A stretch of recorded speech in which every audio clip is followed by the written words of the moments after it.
Sha moms vaitishenga,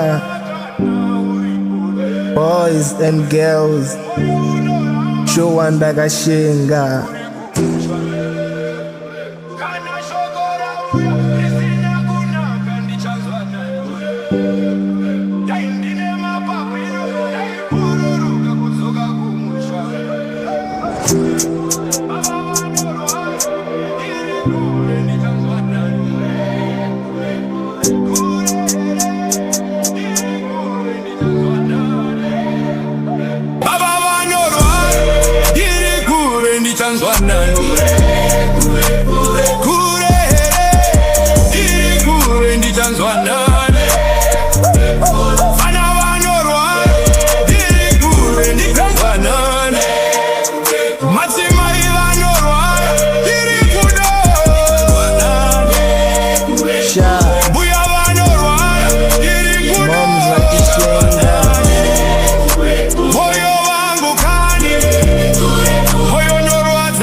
Muve muneni miri kwemakungwa, hondo dzandinorwa mwari dzinogara mupfungwa. Ameno kuti chii vodya dzandobhema, upenyu hwacho so unenge huri kurema. Ndisi ndega sha ndine tarisiro pane majega vakawanda vandikaburitsa ropa ndakaneta.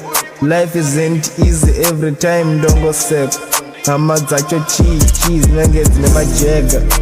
Upenyu hausibo, upenyu pillow fight.